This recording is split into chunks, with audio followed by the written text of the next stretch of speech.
So, this is our Saturday morning review session, number 1. Let's do this thing. So we're going back to the very beginning of the school year, right? And I know in all the classes here, we roughly follow the same pace. And one of the big things that we do is we start off with the nature of science. So it's like, how does science work? What is science, right? Anybody have any ideas on what science actually is? I know all of you really thinking about it. It's really difficult. I'll help you out. I like to define it in a particular way. I like to consider it a systematic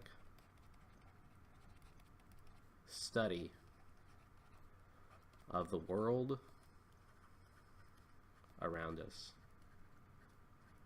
I like the word systematic because it means like there's a process to doing science. It's not some flippant thing. It's not some, it's not very subjective. The key phrase here is we use objective evidence. We use things like empirical evidence. And empirical evidence is like stuff you can actually measure. You're not just going to say, oh, well, this feels good. This gives me the feeling of this. I have this perception of this thing. It's actual things. Like we can measure it. We have a ruler. We have a scale. We have mathematical calculations that can actually arrive at these things. And objective means it's not biased. We want to remove bias from it. So we want to observe the world in a way that doesn't get influenced by our personal beliefs. Not saying anything's wrong with personal beliefs, just saying we don't want those to happen. So if we know what science is, biology is going to be a study, right? Because science is a study. But biology is going to be the study of life. And generally all the things that affect those living systems, right? If you guys remember when we talked about ecology fairly recently, we studied not only living things, biotic factors, but we also studied non-living things, abiotic factors, right? So these are the non-living things too. But with biology, we're generally just speaking, hey, what are we? What are those things? Why are they alive? What is life? And not in like a weird esoteric way, more in like a, what actually is it? What's chemically going on? All that stuff. So the real trick is we have these two other things out there. We have something called non-science, and a non-science is kind of a giveaway, right? If you're ever presented a question on the EOC and they say, which of the following is a non-science, it should be kind of a giveaway. These are simply things that are not science. I know, it seems simple, but that's really all it is. But this gets actually confused pretty easily. Like when you study art, art is not a science, right? It is subjective. But it's still a very good and valuable thing. It doesn't have a lessened impact on society. Some would even argue art is more of a reason for society as today than science is, which, once again, is arguable, but still, it's a very important part of civilization. So I'm just going to go ahead and list a few non-sciences for you. We've got things like art, which you can still study, by the way. It's not just a thing you do. You don't have a pile of trash and go, art. You actually think about what you're doing to assemble it. Things like history. I know they try to be as unbiased as possible, but it's not a science. It is a study, but it's not science. We have things like religion. Okay, and by the way, if my spelling is wrong, I don't care, because I'm really bad at spelling. Religion, not a bad thing, right? Like, religion has shaped the face of the earth, and it's a non-science. Yeah, like I know people might say there's opposing ideas between the two. That's a debate for another time. I'm just trying to be clear. It's a non-science. And you can probably think of like 48 others, which is fine. Then we have the tricky one. The one that causes the most strife in the world, I think, when it comes to people's understanding of what science is. Because as a science teacher, my main goal is to make sure people have high levels of science literacy. You should be good consumers going out into the world, understanding, oh, this is real good science. Oh, this isn't good science. And I want you guys to be aware. Like, the last thing you want to do is, like, talk about something and be wrong, right? So pseudoscience is one of those things that makes people a lot of the times confused about what it really is. Does anybody know what pseudo actually means? Isn't it like fake? That's exactly what it means. It means fake science. And I know I might say this and step on some toes, but I don't really care. Pseudoscience is basically people making scientific claims. Oh, this product does this. You know, this has this great effect, and they're saying it's some measurable effect, and they even put it in scientific studies. I'm using air quotes here. Scientific studies and journals and stuff like that. But there's no real objective or empirical evidence to support those claims. So this includes things like astrology. I didn't say astronomy. I said astrology. Like zodiac signs are astrology. But astronomy is like, hey, I'm going to study stars and see what their, you know, physical compositions are. I'm going to study planets, like cosmology, not cosmetology. That's like makeup. But anyway, astrology is like people like, oh, you got these zodiac signs. And if you see people that are really deep into this stuff, they have star charts and they make calculations and it looks real good. It looks convincing, especially if you don't know anything about this stuff. It sounds great. But when they make some claim like, hey, on March 13th of 2023, you're going to win the lottery. There's no variable way to actually say that, you know what I mean? So that's pseudoscience. They pretend to be a science. A lot of the cases of homeopathic medicine, this is also another like really common one here in the United States, and it's actually pretty big in Europe too. People will believe in whatever somebody tells them will work. You know, you've heard a lot probably about essential oils lately. They smell great. You know what I mean? Like, that's awesome. And if you smell something nice and it makes you feel good, excellent. But there's no actual scientific studies that say, oh, if I rub this into the skin, it's going to prevent a bacterial infection, which are claims that people like that will make. And we want to be aware that's pseudoscience. There's no scientific evidence supporting it. And then there's like actual science. And plus, there's this basically a vetting process that goes through in science, which it doesn't exist in pseudoscience. So most of this is based on anecdotal experience.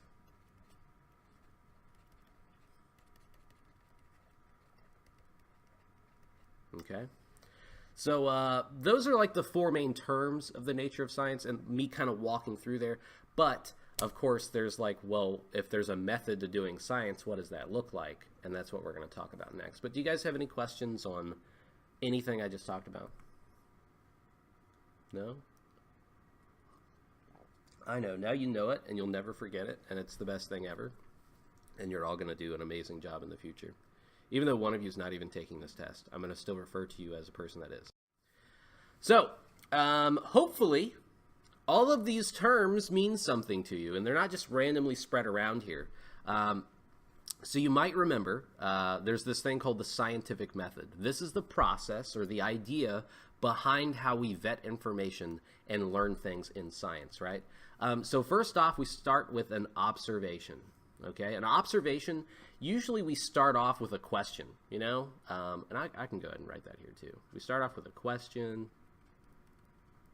or maybe you, I don't know, you just notice something. You want to have an answer given to it, right? Some kind of prompt, something that makes you go, that's curious. And usually you observe something called a natural phenomenon.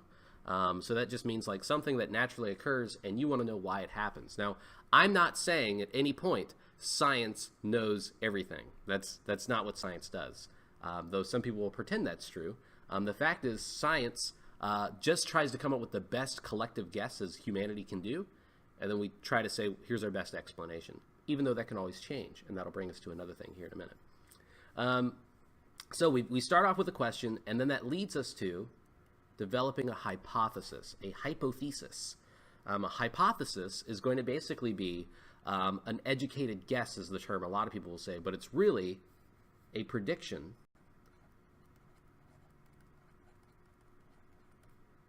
we can test.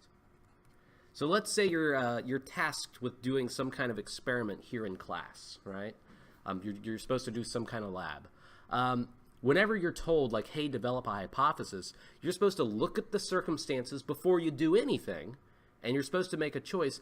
I think this will be the result. That's a prediction, right? And then you want to see if you get it right. Now, 99 out of 100 times, you'll be wrong.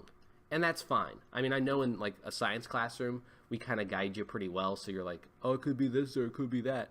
And you kind of get it right more often than not. But in real life, in real studies, in real science, they're out there and they're taking a shot, and in a lot of the cases they're wrong. But that's not a bad thing, okay?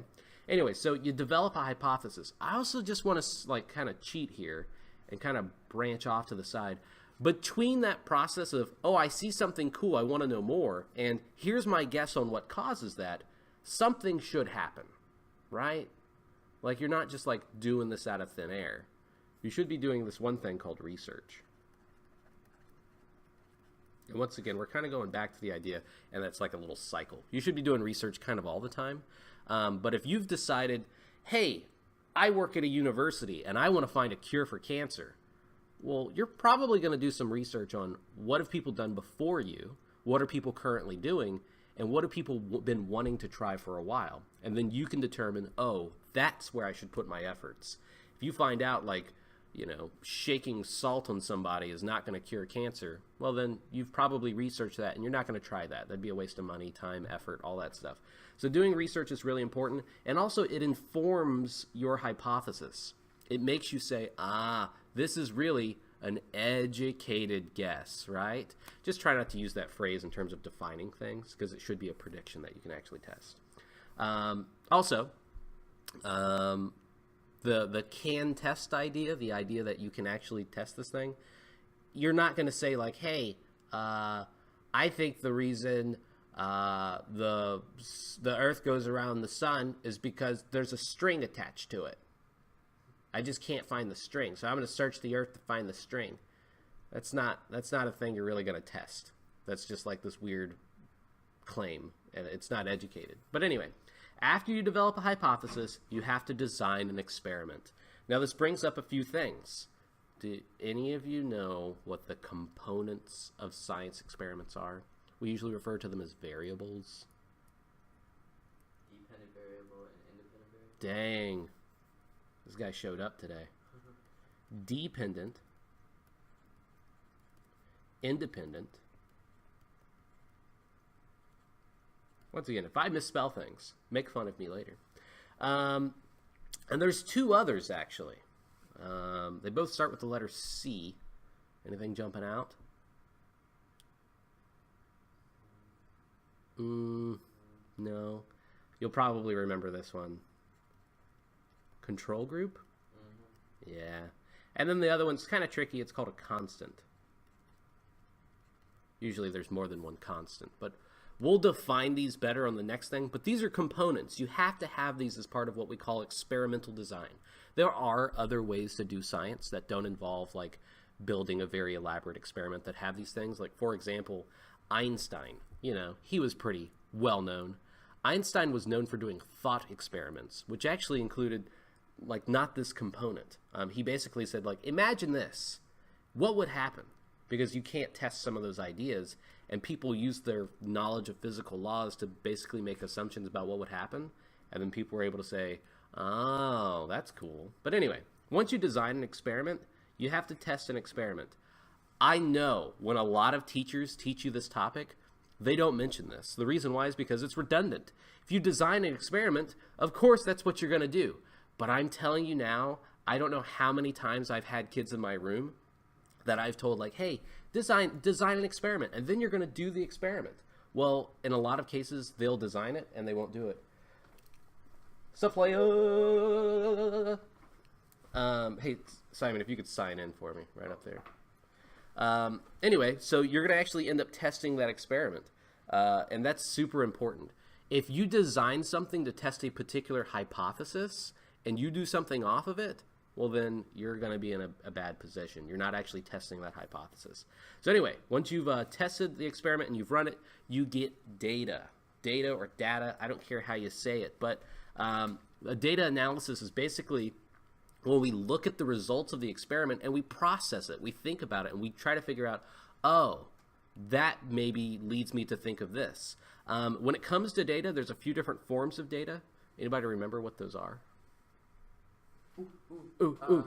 Qualitative and quantitative. This kid showed up today too. Look at that. Quantitative and qualitative.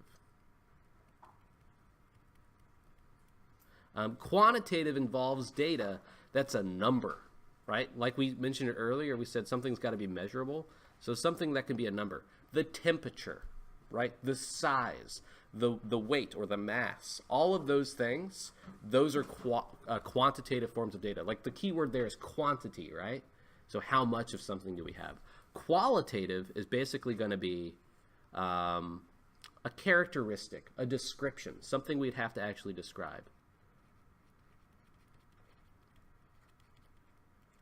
And I got orange juice and donut holes over there, dog. Yeah, I get it. I understand. So anyway, quantitative, qualitative, those are the two main forms of data. Now, I know earlier I was talking about how information needs to be objective, right?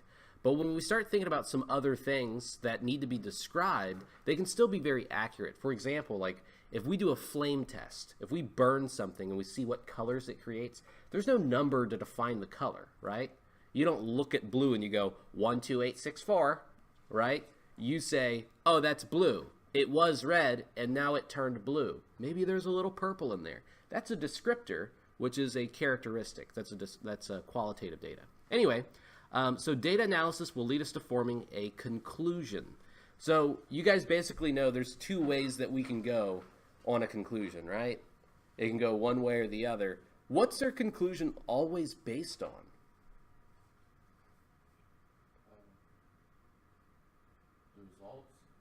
Well, yeah, but even further back.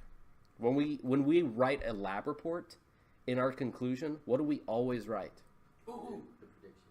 Yeah, the prediction, the hypothesis. So we have to go way back and look back to the hypothesis and determine, was my hypothesis, was my prediction right or was it wrong?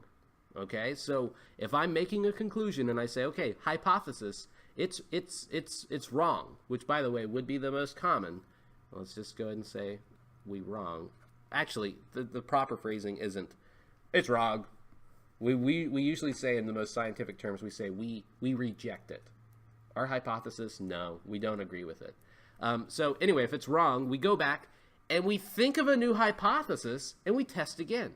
Science is really, really just advanced trial and error. You know when you were a little kid and you're trying to put the square block in the round hole? And you just bang away at it, and then eventually, through trial and error, you just figured out the square fits in the square, the circle fits in the circle, and you're all proud of yourself, and somebody probably like clapped for you in the background. That's what science is, but it's just with more sophisticated stuff. So if we got to go back, we go back and we change our hypothesis. There's even cases where, well, maybe the hypothesis is actually okay. Maybe you still want to test it, but maybe you designed the experiment wrong. Maybe you did the experiment wrong, or maybe even you processed your data wrong. All of those things are real, and those are possible options. So you should probably go backwards and check yourself. But let's say you struck gold, right? It's jackpot time. Let's say we go to form our conclusion, and we actually agree with our hypothesis. Once again, the phrasing isn't actually agree. The phrasing is fail to reject. Fail to reject. How goofy does that sound, right? I'll tell you about the phrasing here in a second, but let's just say for now, we fail to reject. We agree with our hypothesis. Yay! I found a cure for cancer, I think. What do?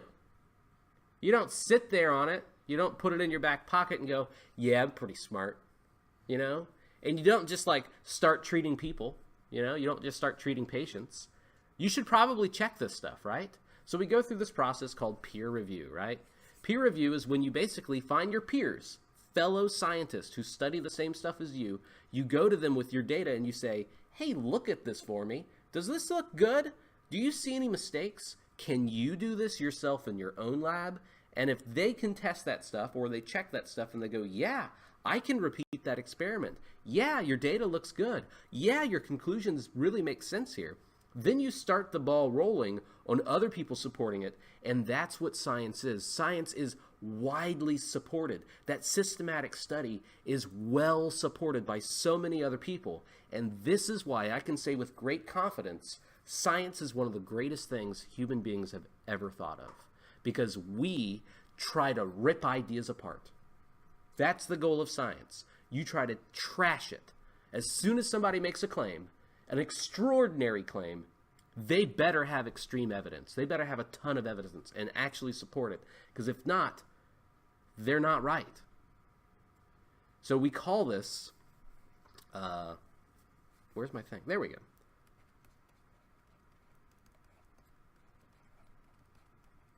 We call this falsifiability. I hope I'm saying that right. But falsifiability means science tries to just rip it apart. And if something survives this process, we must have a pretty darn good idea. So when you see doctors making conclusions about brain surgery, I really hope they tested that a lot before they started working on a person.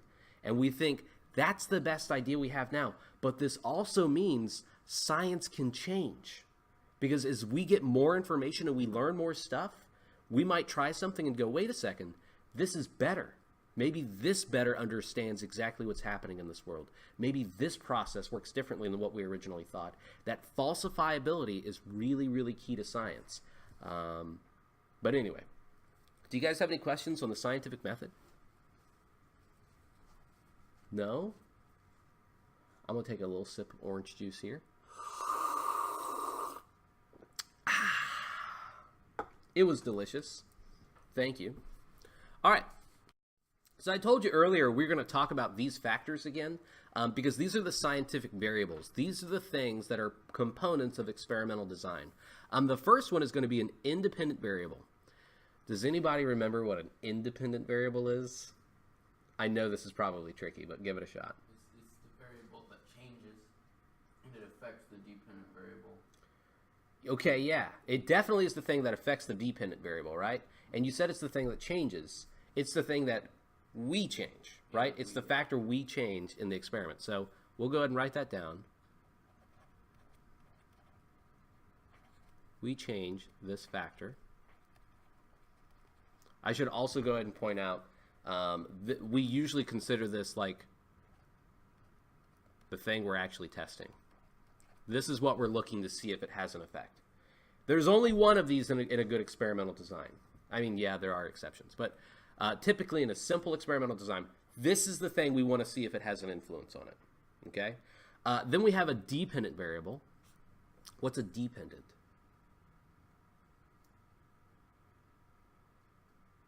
What do you think? It's the one that's measured after the independent. Yes, sometimes called the measured variable. But this is basically the results, right? These are the results of the experiment. This is what we're looking for, right? So we're trying to see if I change this thing, what are the results? Well, the results are the dependent variable. So at the end of the experiment, that's what we're looking for, right? Then we have a control group. Man, that line was really straight. I'm proud of myself. Control group is basically no independent variable is being tested here. And you're probably saying to yourself, oh, I remember that. Or maybe you're saying, I don't remember that at all. Well, a control group is really important because it verifies our information. If we run a test and we you know, oh, I see a change, you know, and I change the amount of something throughout the experiment, like let's say a drug, right? And I give somebody 10 milligrams of the drug, 15 milligrams, 20 milligrams, and I just go through there, I might see people have different effects. But if I don't test with a person not receiving the drug, what am I comparing it to? So that's what we use this for. We use this for comparison. Actually, some really, really good experiments have been done that have lacked a control group, and it invalidates their claims, which is really sad because sometimes people put a lot of money and effort into it. And then we have these things called constants. Constants or... yeah, anyway, constants are basically factors that are maintained or kept the same throughout the experiment. So if we were doing a test like with drugs, well, I would want to make sure maybe nobody has a really severe health condition. You know, if I'm just trying to see if I can lower people's blood pressure and I just want to give them like aspirin, okay, cool.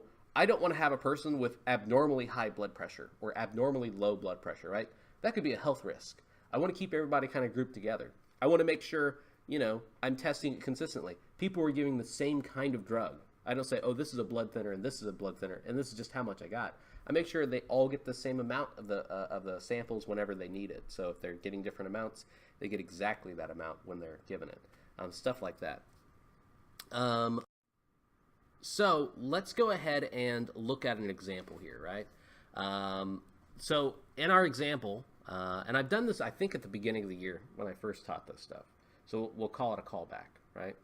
Hey, it's a review session. I guess I'm allowed to do that, aren't I? But anyway, let's say I got 4 pots of soil, right? Little clay pots. And inside of those clay pots, I'm going to put the same kind of seed. Let's say it's a sapling, like a little tree, like a little pine tree. I don't know. Doesn't matter. And I'm going to put that in there. In one of these, I'm going to add no water. And the other one, I'm going to add a little bit of water, just a touch. And the next one, I'm going to add a little bit more water. And the next one, that's an 8. Oh my gosh. Hey, I'm really a good artist too, guys, just in case you didn't know. These are supposed to be drops of water, by the way. What do they look like? I don't know, but not drops of water. Anyway, let's say I add a lot to the last one.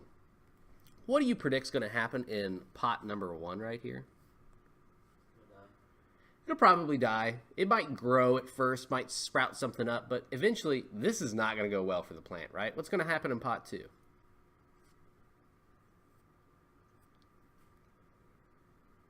I know it's difficult. Oh, were you asking about that? Yeah.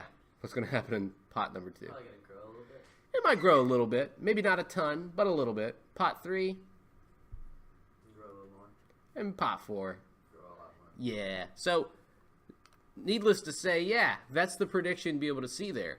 But this experimental design is actually really clear. So, let's see if we can identify those variables. So, let's say our independent variable. What's my independent variable in this experiment? What's the thing I changed? I was modifying. The amount of water, right? So we'll just say the number of water. That's not the proper phrasing, but I don't care. Then we've got the dependent variable. What's the dependent variable? How much plant grows. Right, so we're looking for growth, right? Then we've got the control group. What's the control group here? Plants with water and a plant without water. Well, one of those. So I'll give you another shot. Which one of those 2 things? The plant without water. You got it, yeah. So we're saying no H2O. That one is definitely the control group. And then the last things we have are constants. A good experiment has a lot of these. Like, you should be well aware of the conditions of what's happening. But anyway, what are you thinking? What are some constants that were here? The type of soil. Yeah. Like, we want the same kind of soil in every single pot, right? So soil type. What else did you say? The pot. The size of the pot, or the type of the pot, or just... Like, it's the same pot. Yeah. It's not like the same, exactly the same type. Right. It's got to be the same parameters of the pot, right? Anything else? Plant. The same plant. Same plant. Anything else? And you can get pretty crazy here, I know, but... Same type of water. Yeah, actually, that's a really big deal. I could have been like, oh, here's some salt water for you. Here's some soda pop for you. Who says soda pop? What's wrong with me? And then here's just some distilled water. Here's some spring water. It's got to be the exact same kind of water. It's got to come from the same source. So the type of water is really important. The same temperature water is really important. The environmental conditions. We're probably growing them in the same place, right? Mm-hmm. We're probably going to make sure, yeah, I know how plants work. I know they need light. So I'm going to make sure they're in a room with light, right? Because I would expect them all to die if they didn't have light. So we'd make sure there's light and temperature and all that good stuff. And yeah, you could list like 48,000 things, but that's what constants are. There's a lot of them. They should all be under your understanding. So how do you guys feel about these scientific variables? Pretty good. Okay. Can I just take a quick detour here? This would be a good time just because we're going to finish up the nature of science. If I remembered my slides here for a second. I kind of neglected one thing. You've probably heard of scientific laws and theories. right? They are very different from each other. In a lot of cases, students, and this is like, I'm only bringing this up because I know in the EOC, they like to sneak this in there in some way, okay? When it comes to theories and laws, they are different things.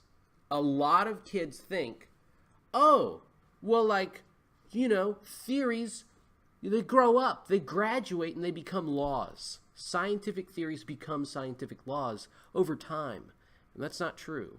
A theory is basically a highly tested and supported hypothesis. A lot of the times you will have kids that walk around and say like, oh, I have a theory on why this works or why that works or what this is, right? And they're saying, oh, I have a guess why this is that thing. But that's not what a scientific theory is. A scientific theory is we already had a guess and we've supported it over and over and over. And this is the best possible explanation we can possibly think of right now. Until we get more information, this is it. So when people say like, hey, this is the theory of evolution, it's not some, I think this might be it. This is like, no, this is the best idea we can think of with all the evidence we have, which, by the way, the theory of evolution is the most highly supported scientific theory in the world, period, because all these other fields of science work to build it up, and it makes more sense the deeper we go. But if that's not like your cup of tea, nobody here would debate whether or not you're made of cells. Because you can look at cells. We can bust out a microscope right now, we can scrape your cheek, and we can look. You're made of little tiny blobs. Well, that's called cell theory. It's a theory, yet you don't doubt that it's real, right? So that's just kind of the phrasing that kind of gets to people. But what's a law? Now in biology, I'll just be honest with you, we don't have a whole lot of laws. We don't play around with these. But in physics, they love the laws. In chemistry, they love the laws. Laws are basically agreed upon facts under circumstances. We will all agree that gravity on Earth operates at 9.8 meters per second per second. And that's because of this rigorous testing, and we just accept this fact because it helps explain when we work it with other things. It makes sense. So these are components that are agreed upon facts that help us explain some phenomenon, but they basically are used to help support theories. Theories are conclusions, laws are facts. Does that make sense? You guys have any questions there? My little detour there. Okay. Let's get to it. Yeah! We're out of the nature of science. Now we're moving on to real science. Like, that was just the science about science. Now we're talking about science. You ready? Thank you for your enthusiasm. You're welcome. I appreciate it. So, structure of water. This funny looking guy, this is a water molecule. Do you guys remember the formula for water? H2O.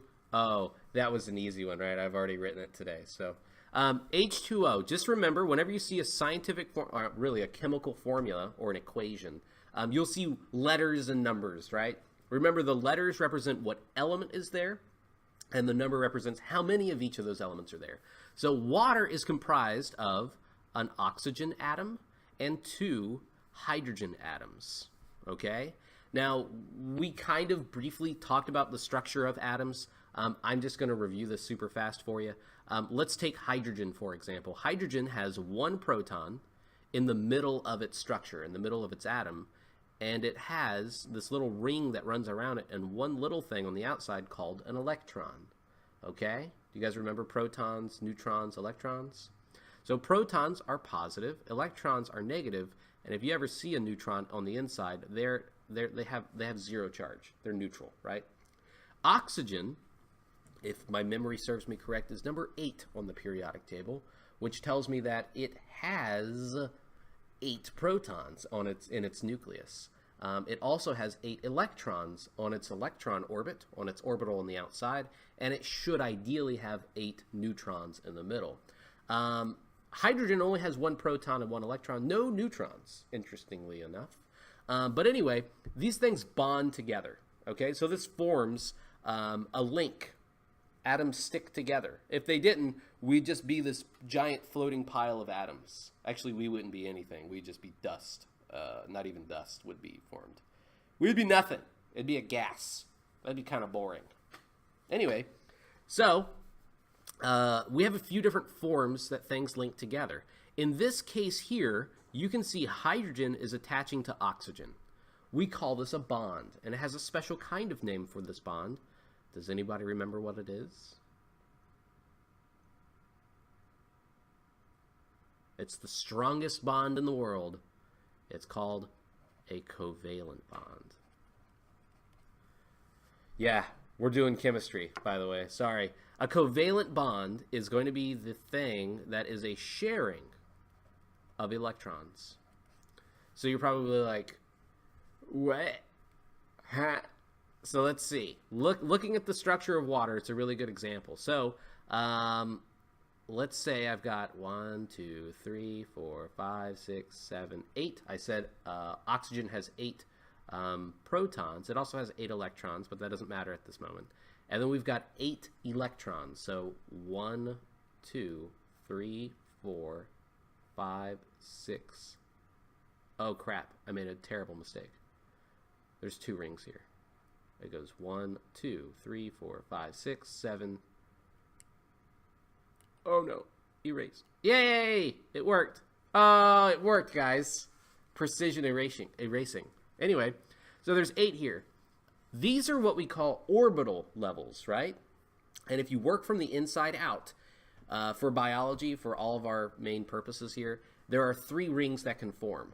There are a whole lot more that can form, and these orbitals get really complex. If you take chemistry, trust me, you'll learn. But anyway, the first ring, the closest ring to the nucleus here, is going to only hold 2 electrons. The next outermost ring can hold up to 8. The one after that can hold up to 8. And then it gets a little crazy afterwards. But we're talking about biology, so we talk about the really simple elements. Anyway, there's 2 extra spaces here and here. And hydrogen has 1 proton and 1 electron.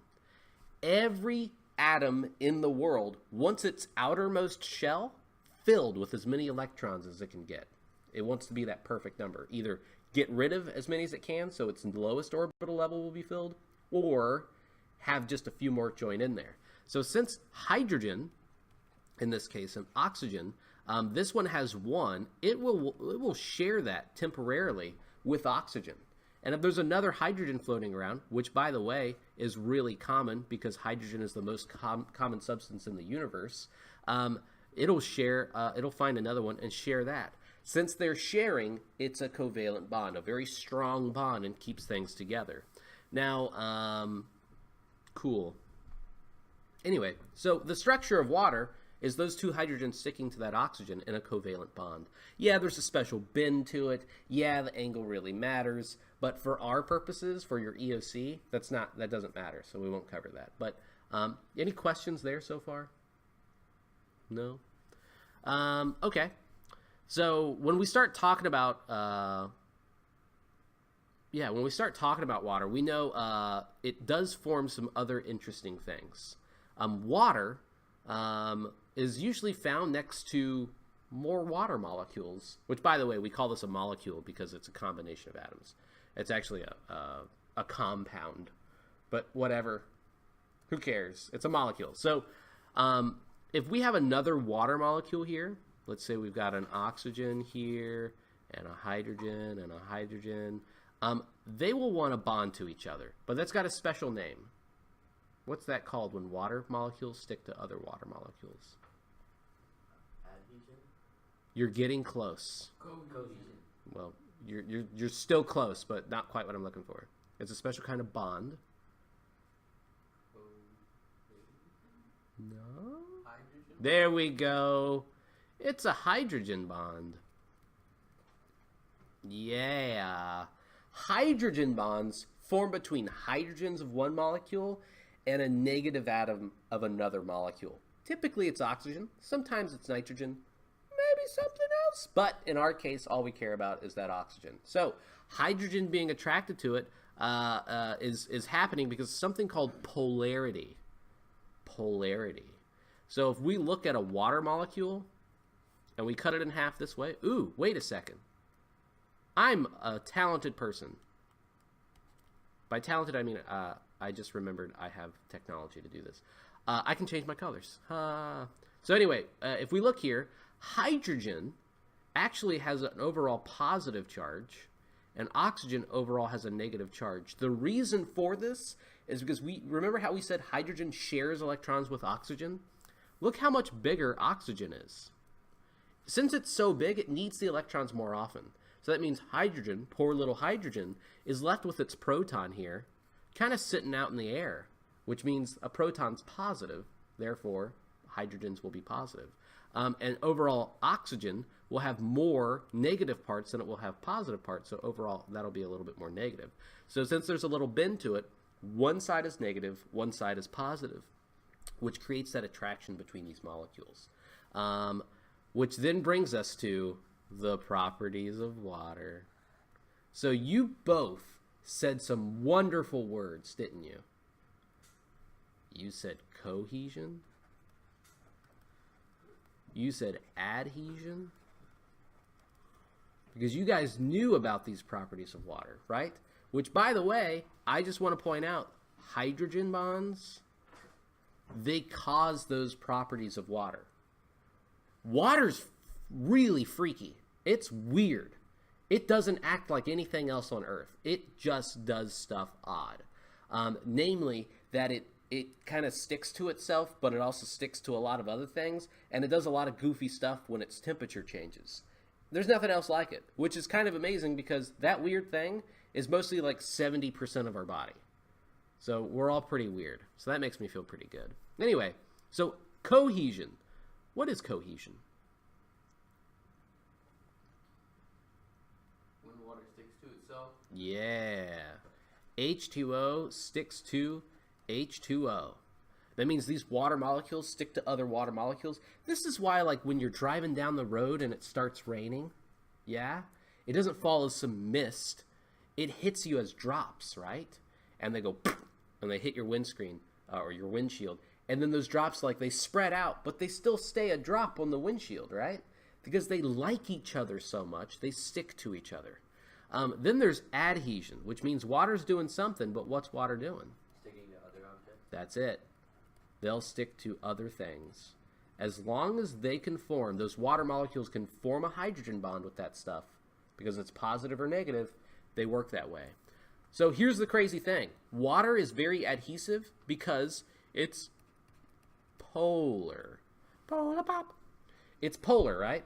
So that means it's got a negative side and a positive side. So if it ever comes across a positive or negative surface or object, it's got a side that can stick to it.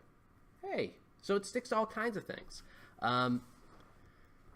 Yeah, like going back to a windshield. Why is this such a good example? Have you guys ever heard of Rain-X? Mm-hmm. You guys like been in a car with Rain-X on the windshield? You spray it on the windshield, and you like rub it in there for a while, and it dries off. And then when you throw water on there, it repels, right? It beads off, yeah. Adhesion is when water wants to stick to the glass. Rain-X's job is like, nah, let's try to put up a barrier that water won't want to stick together, and that's why it rolls off. But it naturally wants to stick to the glass. Water wants to stick to you. It sticks in your hair. It sticks to the glass as you're drinking it. I keep saying glass. Like, water sticks to all kinds of things. It sticks to dust. As a matter of fact, that actually forms the condensation nuclei for raindrops. It's pretty remarkable stuff. Water will stick to all kinds of things, and also plants. That's how they get water. Anyway, so what are some other properties of water caused by hydrogen bonds? What can you guys think of? What do you think? Isn't there like that boiling point, heating point thing? There's something like that. Everything basically has a boiling point and or a freezing point, almost. And water has a very unique temperature that it happens at. which is what we actually set the whole Celsius scale on, right? Like 0 degrees Celsius, it freezes, and then 100 degrees Celsius, it boils. And then goofy Fahrenheit says 32 degrees Fahrenheit and then 212 degrees Fahrenheit are freezing and boiling, respectively, which is very confusing. That's why we try to use Celsius anyway. But that's not quite a special property of water. What if I said, when it freezes, what happens to it? Turns into a solid. Yeah. It condenses. It expands. Just the opposite, yeah. Freezing causes it to expand. So, I know where we live. Everybody knows Dairy Queen, right? Yes, I know. You live near Dairy Queen. Great. You know how every time you go to Dairy Queen, there's all those potholes, like where those railroad tracks are, and you drive in there, and like now it's kind of patched up, but in like 6 months it'll be awful. And you drive in there, it's like thump, thump, thump, thump, thump, thump, thump, thump, thump. There's always potholes there, and the reason for that is because water doesn't like to compress. Water will expand, and when it freezes, it expands. Up north, when they have like ice storms and all this stuff all the time, the roads get really messed up because water will get in the little tiny cracks in the road, and then it'll freeze and it'll push the rock out of the way. Here in Florida, we don't get ice, or at least not very often, but water doesn't like to be compressed. It's actually called a non-Newtonian fluid. But when we drive over it with our cars, water won't squeeze together, therefore it pushes the rock out of the way. That's why it's always like that. But anyway, whenever it freezes, it expands, and that's because of the spacing between the water molecules. Let's say I got a water molecule, and a water molecule, and a water molecule. You can see that they're all spread out in uneven ways. And they're just moving around. That's liquid water. It bounces into itself and it moves around. But when we freeze water, it takes a more uniform appearance. It spaces itself out evenly. And the same number of molecules would occupy more space than the liquid versions. What's another special property of water?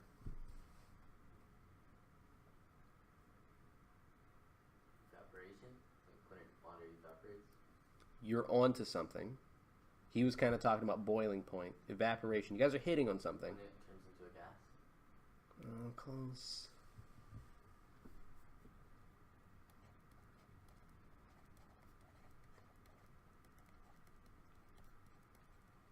Something called high specific heat. High specific heat is basically the idea that water takes a lot of energy to change temperature. We have to put a lot of work into it. As a matter of fact, this is so well understood that that's how we measure calories in food, is we use something called a calorimeter. And it's basically how much food do you need to burn, and I mean literally they light it on fire. How much food do you need to burn in order to cause this amount of water to boil, which is pretty crazy. But water itself holds heat really nicely. It holds its temperature. For example, hurricanes. Like the sun bears down on the ocean for the same amount of time that it would bear down on Florida, but yet the temperature of the ocean remains consistent even through nighttime because it holds that heat really well. It takes a while for that to change. It's also one of the main factors that I like ice cream. You know, like I had some last night. It was delicious.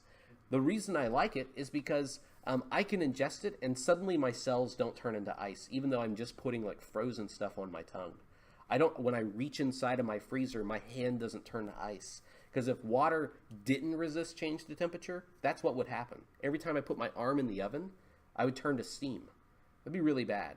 So it helps me maintain my body temperature. It helps maintain that normally. So, yeah. Also, another fun fact, water typically is considered pretty even in terms of pH. It's like perfectly 7 on the pH scale. And we'll talk about that a little bit later. I feel like there's another thing I'm forgetting. What am I forgetting? Adhesion, cohesion, high specific heat, expansion upon freezing. There's probably another one. I'm not perfect. Don't judge me. Shut your face. All right. Hey, I drew another water molecule. I forgot that was there. Well, that was fun. Monomers, polymers, carbon. But anyway, So the 4 different macromolecules, you'll probably remember these. Protein. Oh, I was protein, Carbohydrates. amino acids, lipids. Lipids. Yeah, lipids. That's what I couldn't remember. And There's one more. It's kind of a trickier one.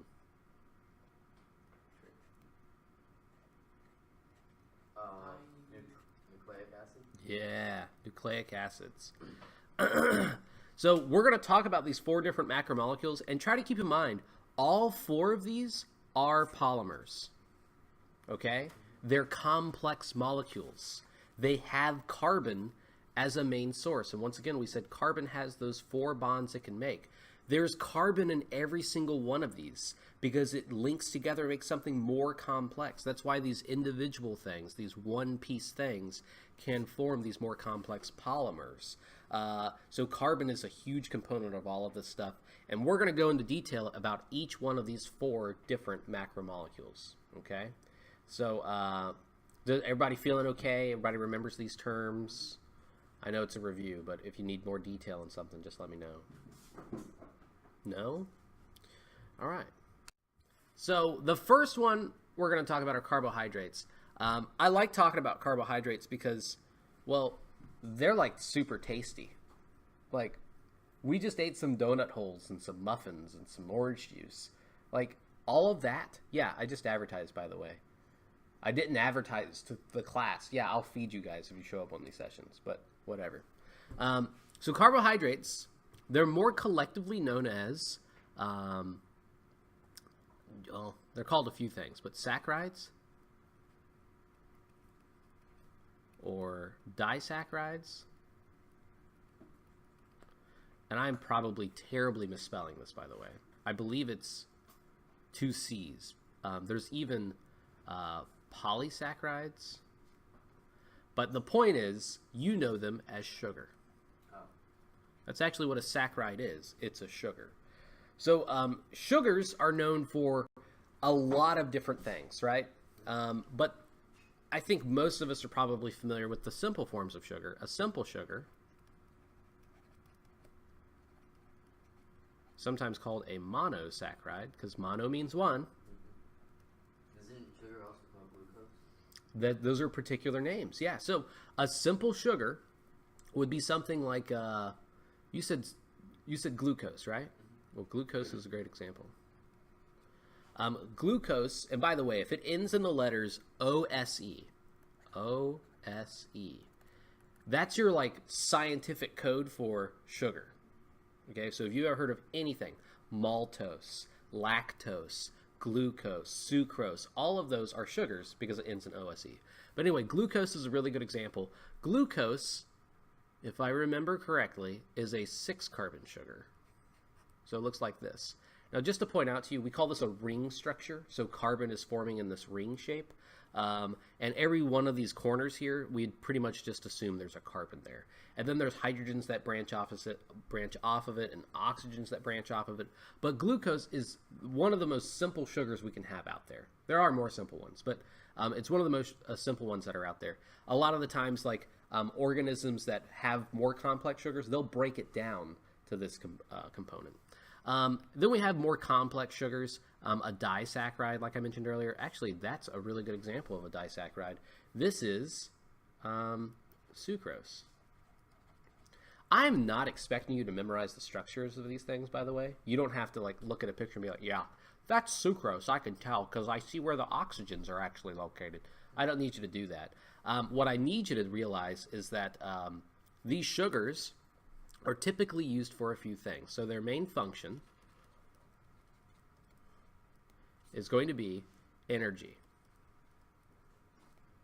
These are usually your most commonly used energy molecules. They store energy really well. We usually refer to this as chemical energy. But anyway, carbohydrates or carbs are broken down as your main energy source. On everything we ate today, there's like a food nutrition label, right?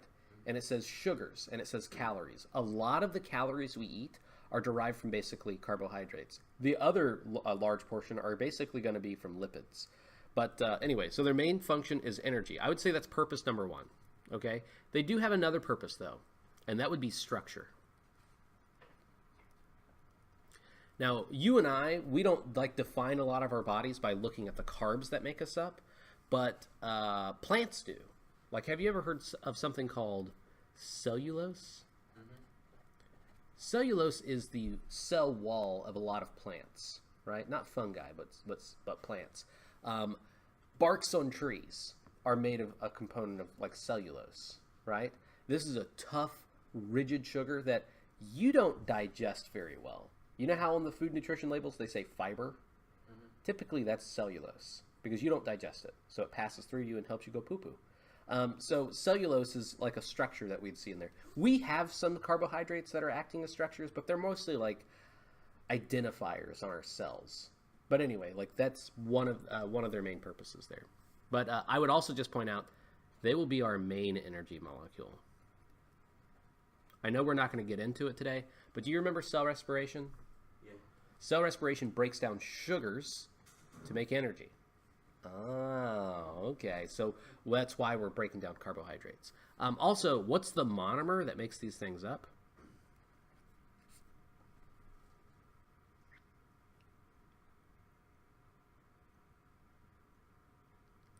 Not really a trick question. It's a monosaccharide. Oh. Once again, the spelling's probably awful. But monosaccharides, one single sugar, one ring of sugar, could link together with other rings of sugar. As a matter of fact, really complex sugars, you know them as starch, right? And you've heard of starch found in all kinds of foods. Potatoes, pasta, rice, like all of those are starchy, right? And usually when you cook them, there's like gluten that gets released, and that makes the water all like extra foamy and boily. Ooh, boily's not a word, but you know what I mean. Extra bubbly. Starch is one of those main components that's going to cause that. So that's pretty much the basics for carbohydrates. Any questions on those? How many different kinds of sugars are there? Oh, hundreds and hundreds and hundreds. Really? Yeah. Like when I use the phrase starch, there's so many forms of starch because we're just saying how long these molecules are. And in some cases, they could be thousands of chains long. Yeah. There's even like dextrose is a simple sugar. I believe that's a 5-carbon sugar. Glucose, I believe, is a 6-carbon sugar. There's even variations of even the most simple ones. So they can get pretty complex. Yeah. All right.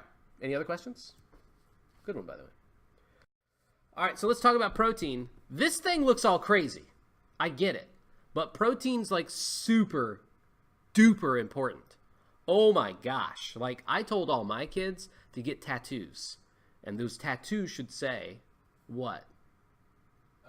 Proteins are made, amino acids make up protein. Yes. So the key thing is amino acids make up protein. So what's the monomer of protein? It's an amino acid. Even earlier you used the phrase amino acid because you know they're really important. And amino acids are basically the building block of proteins. And I'm not kidding. If you want to get a good tattoo this weekend, that's a good idea. Get it like Thug Life on your stomach. Amino acids made of proteins. That'd be pretty rad. Old like English script. But anyway, so monomers, really, really, really important to link together and form these shapes. Now, I know the shape you're looking over here looks really crazy, and you see a lot of twirls, twists, folds. We call these like alpha helices, which are the twists, and we see beta pleats, which means the folds. The main thing, and you can see different colors, those are actually subunits of these things. But the main thing I want to tell you is that the function of proteins are basically limitless. They do it all. They're the functional workhorse of your body. They literally are involved in every single process. Cell respiration, yeah, you use proteins, you use a lot of them. Photosynthesis, yeah, proteins are used, a ton of them. Are they used for structure? You betcha, of course. You're mostly made up of like components that are proteins. Your muscles are made of proteins. Your brain cells have a lot of proteins. Your cell membranes are peppered with proteins. Can you break them down for energy? I guess, yeah. You don't like to, though. So let's go ahead and say their main function is cell processes. Even digestion. Oh my gosh. They do everything. They can be used for structure in a lot of cases. But the very last thing they're used for is energy. I don't know why, but now we're on this trend. For the last 20 years, people that have been working out finally figured out, like, dude, I need protein to get big, right? You've heard of muscle milk or like protein shakes. Like, they're all the rage now, right? Because people know I need more protein to build muscle. And people think, oh, I'm working out, I'm using energy. Protein gives me energy, bro, right? That's not what it does. Proteins don't get broken down for energy in us because they're structurally what we use. Why would I want to break parts of my cells to give me energy? That'd be silly. Anyway, so yeah, I mean, they do it all. They do everything. But I just want to walk you through a little bit of the complexity here. Amino acids, I don't know if you guys remember when we did genetics, we looked at the codon chart, right? Mm-hmm. And we said basically all these codons can make one of 20 different amino acids.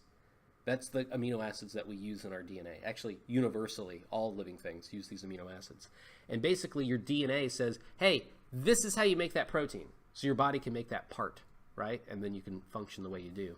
So the sequence of amino acids, let's say we've got that one's called valine, and one's called serine, and one's called, I don't know, like cysteine, whatever. There's just this long link, and they look like little balls, right? And they link together. And then eventually what will happen is they start to fold on themselves, and they form little bonds sometimes. Sometimes they twist, or they fold a lot. This more complex structure is what we're looking for. But anyway, this sequence of amino acids, this sequence is called primary structure. After primary, we have something called secondary,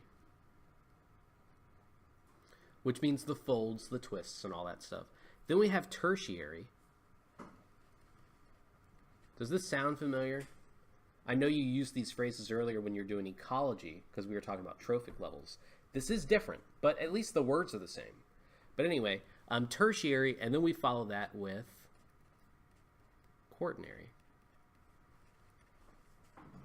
Okay, now this is the quaternary structure of a protein. See all the different colored things? See this blue section? See this gold section? See this red section? Those are all tertiary. Okay? So basically we're saying these chunks and pieces can stick to other chunks and pieces. That's quaternary. That's the whole thing here. That's the whole kit and caboodle. All right? So, and secondary is just the little folds and twists and all the little specialties that can happen. How you guys doing? Yeah? Okay. So we know what their monomer is. It's amino acids. Don't forget that. Do not forget that. It will inevitably show up on the EOC. In some way, that knowledge will be tested. When it comes to its function, I'm not sure, but I can tell you they will ask probably what its main component is, and it's amino acids. Doing okay? As a matter of fact, when I taught even the cell components, I focused on, oh, this is how proteins are made. It was that important. But anyway, the next one are lipids. Ooh, lipids. Now they get a little weird here, so we'll kind of have to change things up. So far we've been talking about the function and the monomer that makes these things up, right? Well, what are lipids used for? There are really two things they're used for. Good. I heard you all say it. It's structure. Your cell membranes are a lot of lipids. Okay? I mean, that's just enough right there. You're a whole bunch of cells. You're trillions and trillions of cells. Well, that's a pretty big component. And then the last thing would be energy.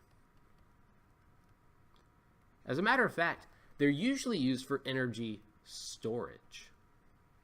They're not our main source of energy. We don't like to use them. That's why we store lipids on our body and we call it fat. Okay, so it's like our emergency reserve. If we ever go through a period of time where we don't get enough food, or any organism doesn't get enough food, it can tap into the lipid deposits, into the fats, and go, hey, there's some energy, let me take that. That's why it's so difficult to lose weight, because what we're trying to do is we're trying to burn fat, not burn proteins, not lose carbohydrates. We're trying to burn fat. And here's the crazy thing. In terms of energy storage, they have 9 kilocalories per unit of fat, per unit of lipids. Whereas proteins and carbohydrates, they only have 4. So they're really good at storing energy. But the other thing is they're also really long and complex. That's one of the reasons that they're used for structure. They're also typically non-polar. Oh, that's a callback. What did we say polar was?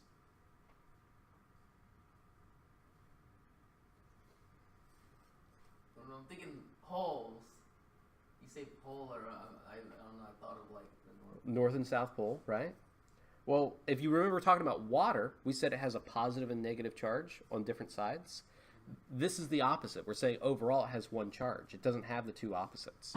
So if we look over here, we can see something called cholesterol. Now, I just wanted to bring your attention to this little area right here. That's what we call a fatty acid, okay? I know there's a lot of phrases that have the word acid here, and that's because it overall has a, acidic quality to it. But then you'll see like a free fatty acid, a triglyceride, a phospholipid. Typically, when we talk about a phospholipid, we look at something that looks like this. Remember the jellyfish that you've probably seen drawn before?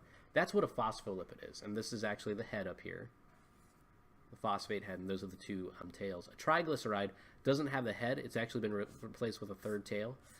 Triglycerides are mostly the things that we say like, hey, your triglycerides are really high in your body, and you're getting like a buildup of plaque in your arteries. Like triglycerides are bad. Free fatty acids are just kind of like a wiggly. Cholesterol, there's actually good versions and bad versions of cholesterol.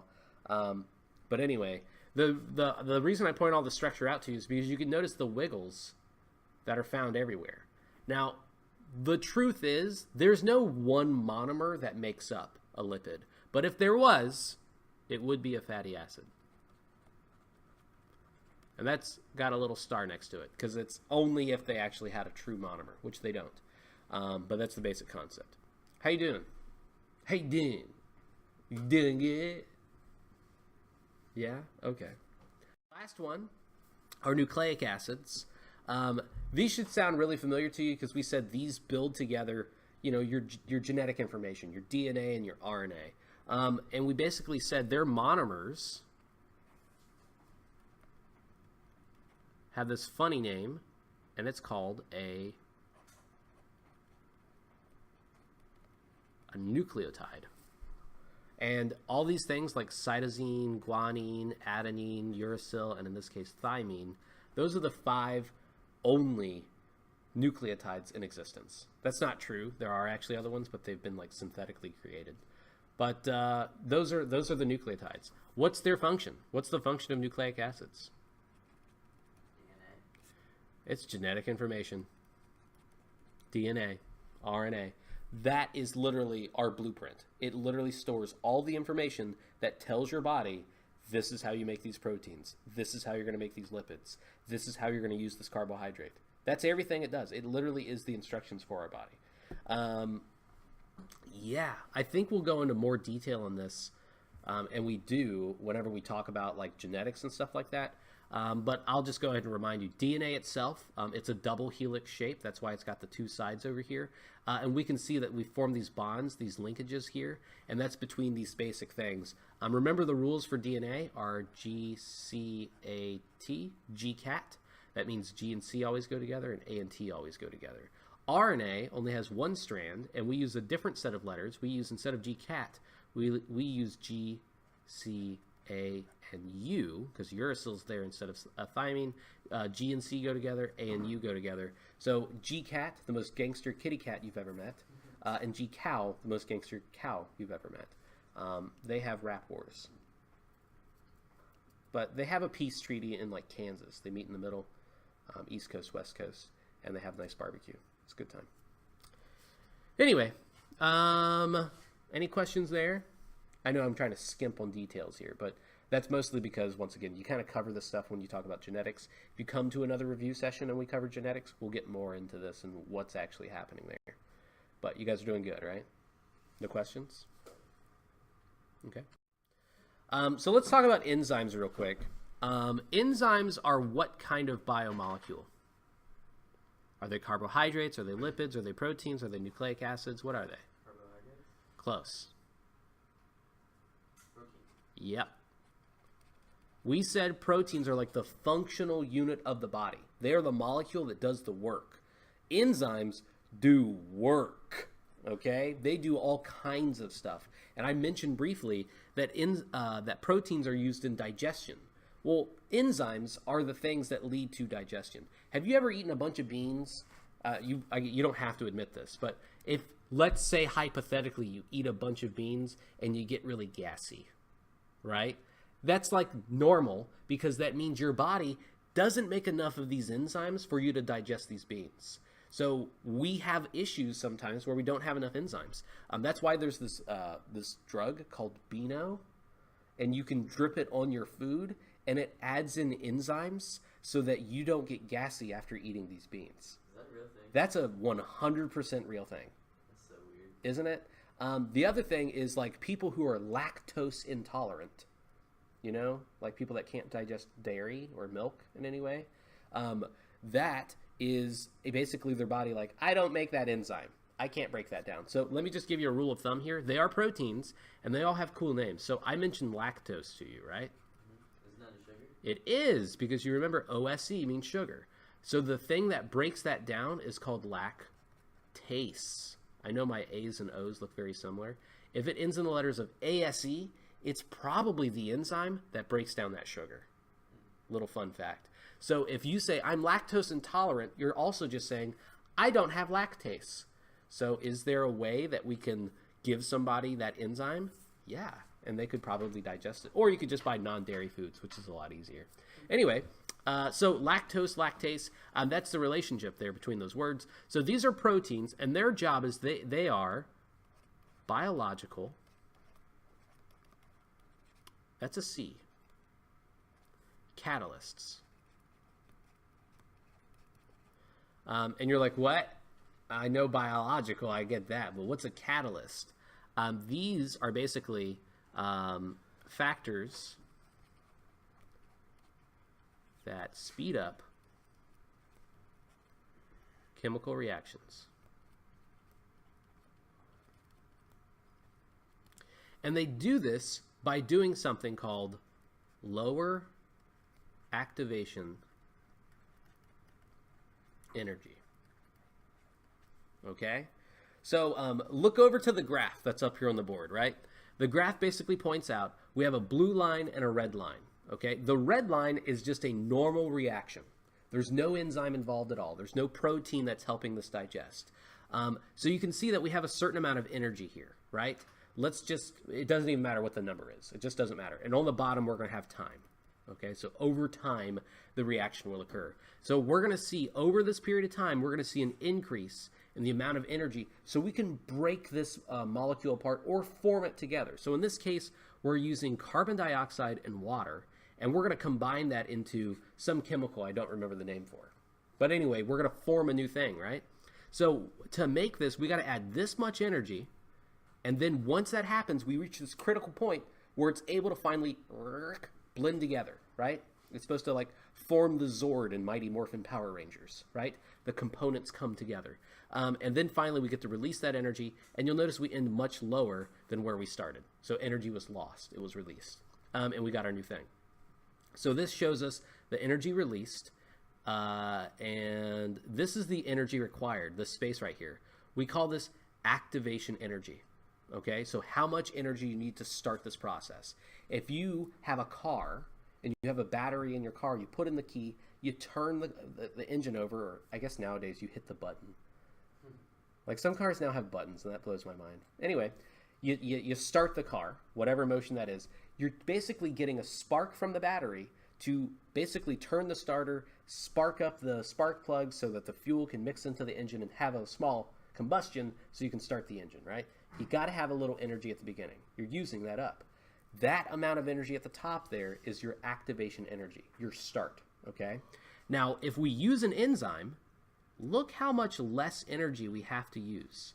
It basically helps these two components stick next to each other and means they don't have to waste much energy to form them together. So we use much less energy, which means we can do this reaction much more reliably. We have more energy left over, so we can do it more often. So that speeds up the process, and these enzymes act to help us do that. Now, down here in the drawing down here, that says we have these substrates that are fitting to this active site. This is the enzyme. I don't know if that's hard to read or not, but that's the enzyme, okay? These individual components, those are substrates. Those are like little parts. So over here in our example, we have CO2 and H2O. One of these could be CO2 and one of those could be H2O, all right? And basically in this case, we're gonna break these two things apart. So we have these things combined. They fit onto this enzyme because of the shape. See how the shape matches up to the substrates? We call this the lock and key model, by the way.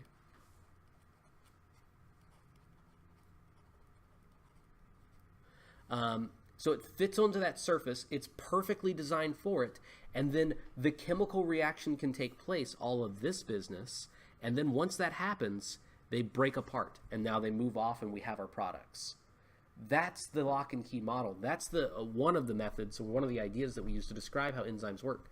Now keep in mind, I just told you about lactase, the enzyme that breaks down lactose. There's just one. There's tons of enzymes in your body. There's thousands of them, but only one breaks down lactose. So we have to have all these different enzymes in our body to do things. So that's what matters, is the shape of the enzymes that allow these substrates, these components to fit on there. If you lack one thing, well, then you're going to have a hard time, digesting or processing whatever that is. Now, I should also mention a few things affect how well enzymes work. You could have really high or really low pH. You can make the temperature really low. It could be cold or hot. If it's too cold, the bonds, the peptide bonds that hold the amino acids together, they could break, which means we denature the protein and it falls apart. You do not repair those proteins, so you need to make new ones, which would mean you can't digest your chicken from earlier at Chipotle. Or maybe you just have a different amount of enzymes. If you don't have a lot, well, then you're not going to have a fast reaction. And the cool thing is enzymes are reusable. They don't break down themselves. They help a process take place. Did you guys, I know we did the liver lab, right? Did you guys ever do a liver lab? You ever took raw liver and put it with hydrogen peroxide? Actually, yeah, I think we did do that. Yeah. That was towards like the beginning of the year. Yeah, it should have been pretty early. So if you put raw liver in hydrogen peroxide, it foams up like crazy, right? But if you do part of the experiment, and I don't know if this is what you guys did, but if you take the liver and you cook it, if you heat up the liver and it gets really hot, the proteins break down. Does it react anymore with the hydrogen peroxide? No. If you take the liver and you freeze it, and we're talking like really freeze it into a block of ice, and then you try to put it in there after it's thawed, you've probably broken the structure and it still doesn't work as well. But if it's at room temperature, it works awesome. And that's what its job is supposed to do. It's supposed to break down hydrogen peroxide, which does naturally occur in your body, by the way. Are you from another class? Oh. No, he's from another school, Simon. No, I know he's not from another school, but I didn't know he didn't have this class. Yeah. Sorry, I just met him today. Biology teacher. What? Wait, no, yeah, I did. You made me take those cards down to the biology. Yeah, you literally saw him like yesterday. Also next door, she teaches bio too. Oh. Yeah. Okay, so any questions on enzymes? We doing good? Okay. So let me just remind you really quick. I guess I don't need the lock and key model. We've already talked about it. But the pH scale, it's a 0 to 14 scale. That's a weird scale. Like, if I judge a restaurant, I always put it on a scale of like 1 to 10, right? That's actually not true. I always put it on Chili's to 10 because I hate Chili's. It's the worst restaurant on the planet. It's the worst restaurant, Simon. The honey chipotle chicken. It's gross. Anyway, the key thing is right here in the middle. The scale actually starts in the middle, and that starts with pure water, meaning there's nothing else floating in the water. Now, I'm just going to go ahead and point out to you, pH has another opposite scale called pOH. And basically what we're looking for on the pH scale is we're looking for the basically the concentration of hydrogen ions floating around. I know we haven't talked about ions today, but ions are basically you've either gained or lost an electron. So we're saying there's a bunch of positive little protons floating around in things. Pure water has just the right balance of not too many, not too few. But if we work down the scale, even though I'm moving up, we go down the scale and we go towards closer to zero, we get closer and closer to a strong acid. So this would be like a weak acid, and this would be a strong acid, okay? And these are all acids, okay?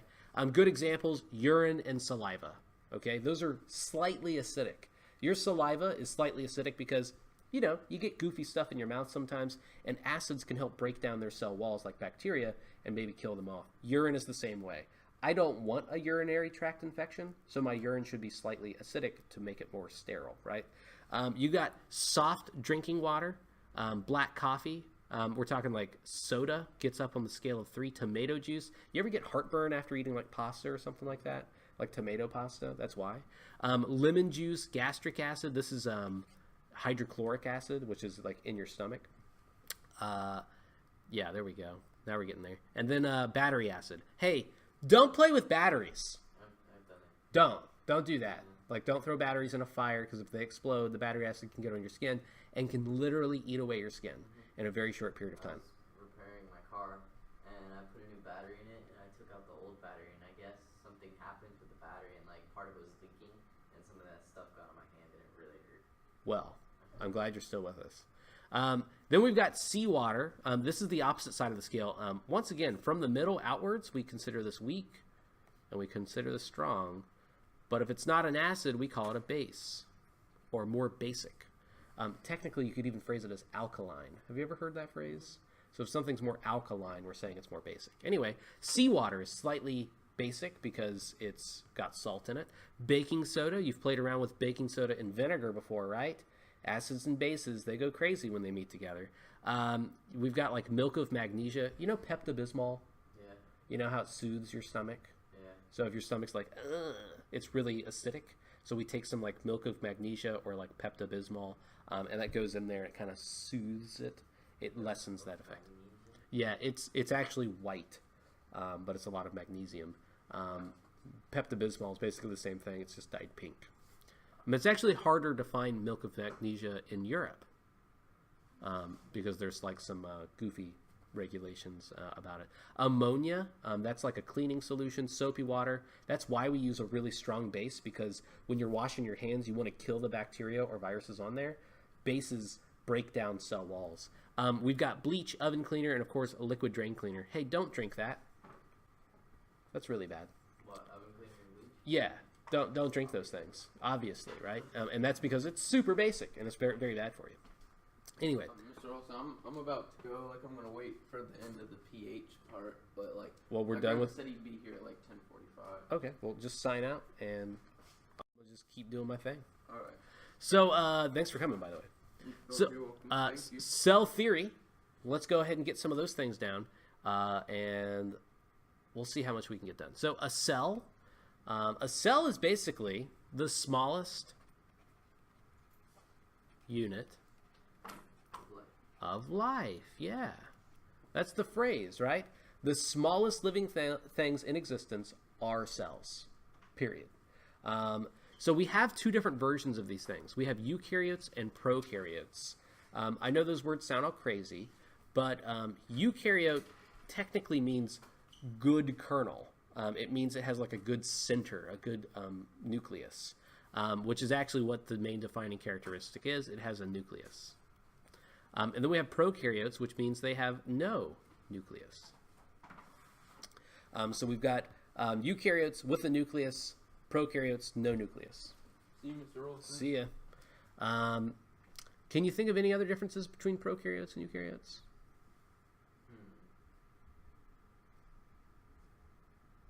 Does one of them not have a cell wall? It's possible that a eukaryote could not, but you're thinking more plant and animal right now. I'll help you out.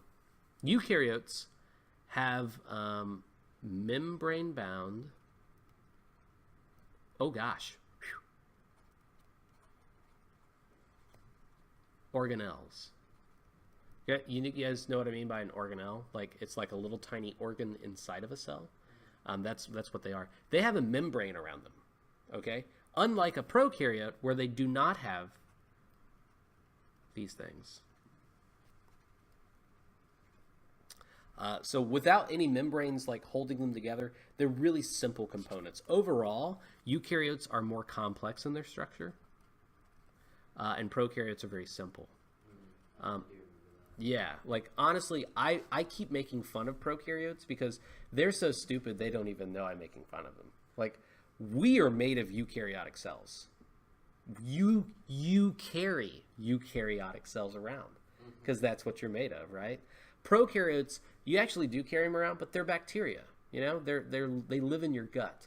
They're just using you. Like literally, you feed yourself food, and then they like kind of sometimes help you break it down, which is actually a nice relationship. But they're stupid, okay? They're just dumb. So prokaryotes, they're dummies, and we like that.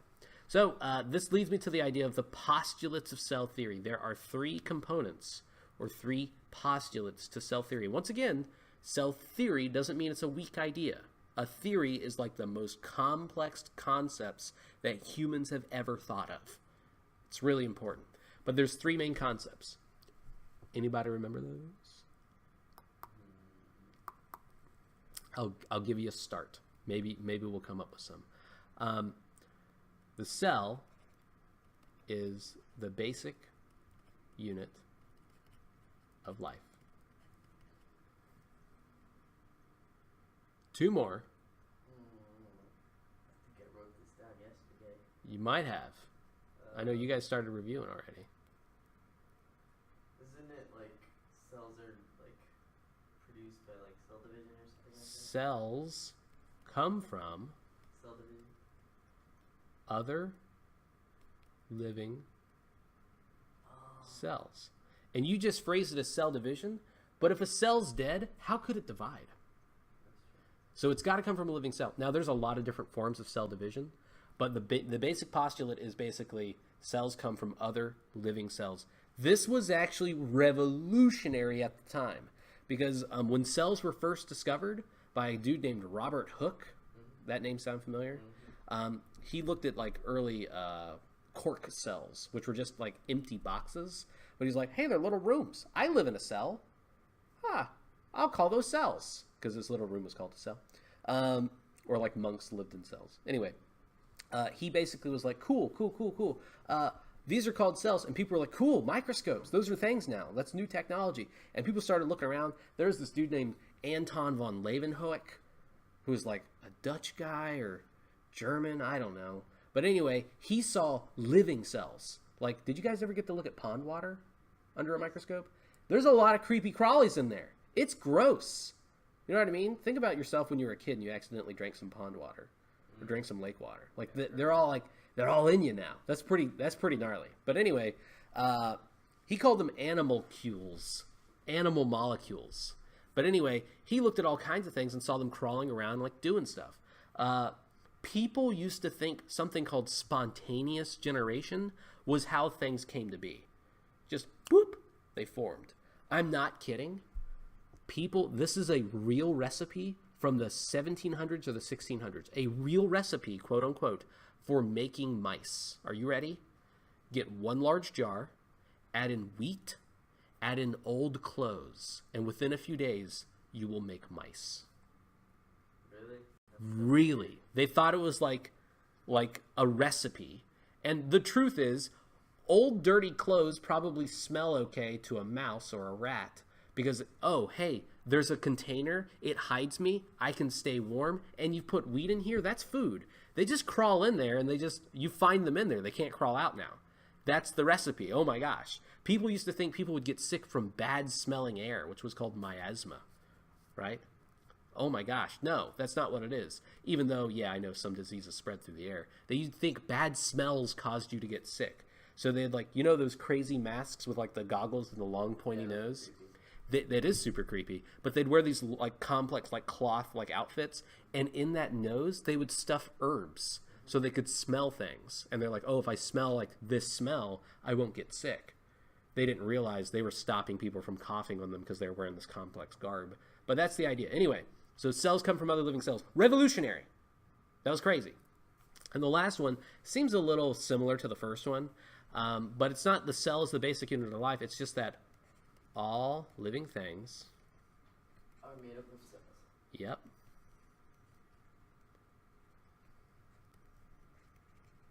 And this is really important because there were some other people out there. There are these guys named Schleiden and Schwann. Schwann researched only animals. Schleiden researched only plants. And eventually they kind of got together and like, hey man, every time I look through a microscope and I'm looking at my plants, every single one is made of cells. And the other dude was like, hey, I only research animals and every time I look at them, they only seem to be made of cells. Oh, all these living things on Earth seem to be made of living cells. So not only is the cell as small as a living thing can be, because we can have individual organisms that are just one cell, they're saying even everything else in existence that's alive must be made of cells. Rocks are not a living thing. They're not made of cells.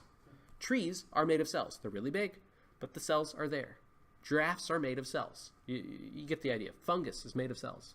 Anyway, so those are the main postulates of cell theory, thanks to Robert Hooke's work, but also a lot of people that came afterwards. Robert Hooke wasn't around when they came up with the cell theory.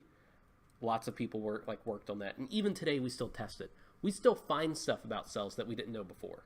Really? Yeah, like in the 1970s, which I know sounds like a really long time ago, but 50 years ago, like people didn't even know what natural killer cells were, which are basically the cells in your body that run around and eat other bad guys.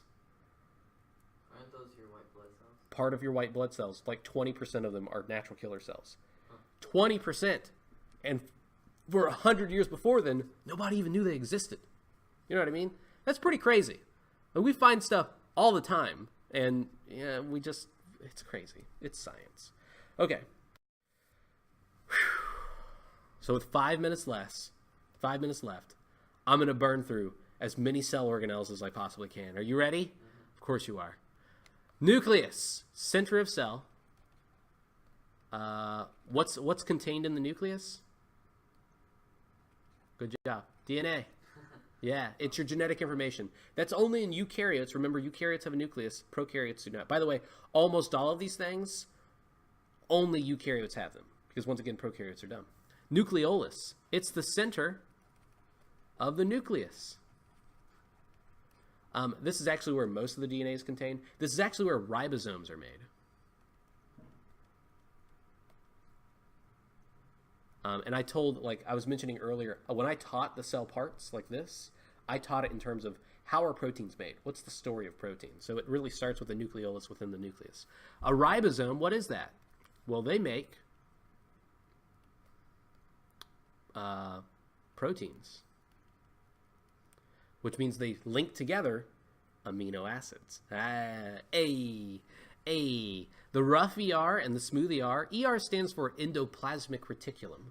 It's a fun word to say at dinner. But rough ER and smooth ER, they're basically the same thing, but they do have slightly different roles. The rough ER has these bumps on the outside. It's connected to the nucleus, but these little studded little spots, this is where ribosomes stay. Not all of them. Some ribosomes float around in the cell, but that doesn't matter. But they stick in there, and then they basically make the proteins and drop them off in there. The smooth ER, which actually comes second in this process, it makes lipids. And this is really important because remember, we transport things in our cells, and we use like little vesicles. These guys, these are the vehicles of your cells. The Golgi apparatus. The Golgi apparatus. So fun to say. Yeah, it is. Do you remember what it does? No, I feel like I do, but I can't say it. It sorts and organizes Oh, yeah. It's protein. Like organizer of the cell. Yeah.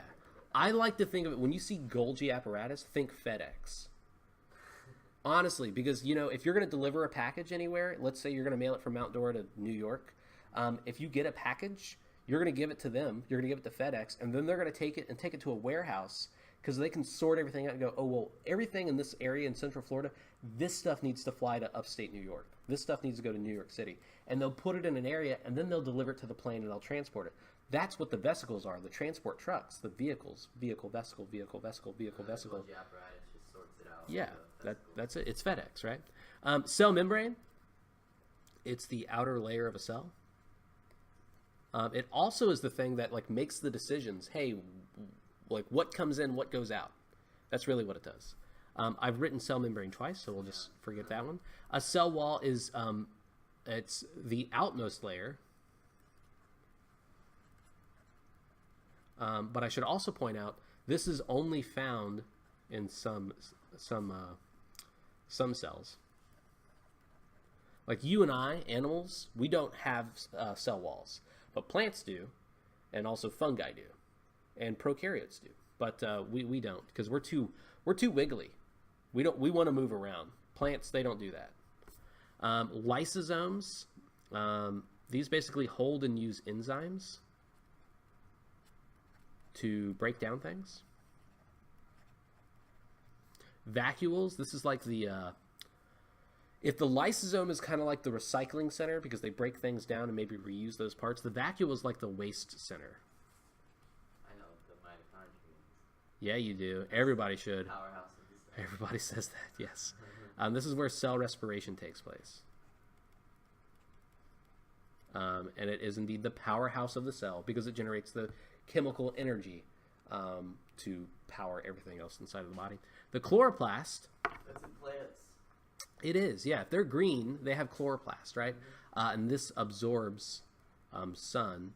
Actually, I'll just write down photosynthesis because you know what that is.